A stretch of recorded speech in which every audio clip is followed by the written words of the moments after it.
Lyn Gaines. I'll be talking to y'all today about learning. So, basic.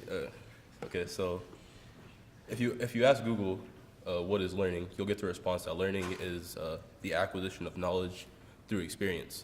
So basically, anything that we experience in life, we are learning something from that. Okay, now I'll move into the main three ways of learning.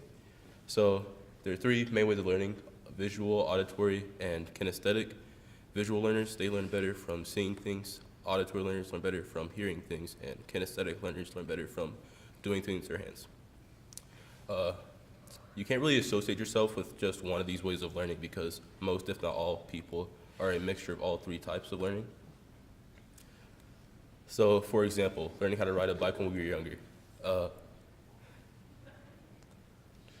You couldn't just see someone ride a bike and just automatically know how to ride a bike. You'd have to start out with training wheels, and then you'd have to learn how to balance yourself on a bike, and then slowly, later in life, we would know how to ride a bike like it's second nature, and know how to do tricks and stuff.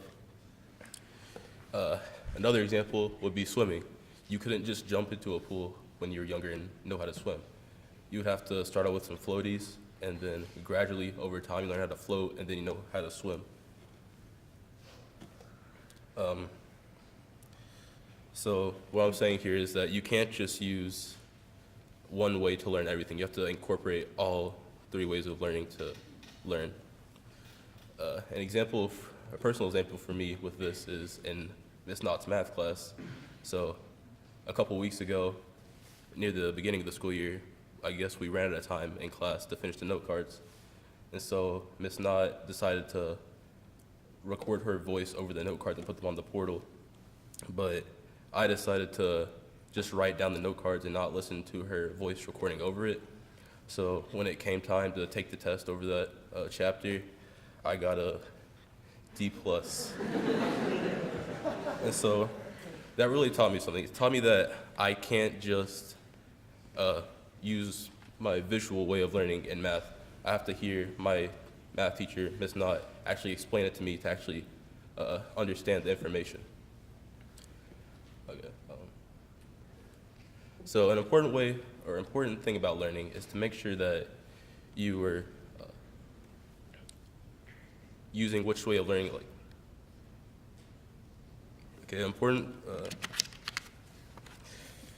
So it's important to stick to which way you learn best. So if you're a visual learner, you can take note cards and you'll know the information better, or you can color code your notes and the colors will help the information stand out better.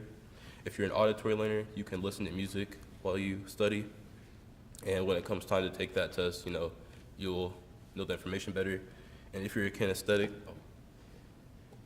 that's the auditory. And if you're a kinesthetic learner, it's important to not sit down while you're studying. You have to be doing something active like working out. And a very important part of studying is to make sure you take breaks, because no one wants to be sitting there for hours on end studying all day, because that just gets really boring and you'll get burnt out. So a quote that inspires me to learn is a quote by Michelangelo. It says, "I am still learning," and he said this when he was 87 years old. So Michelangelo, he's a master of his technique.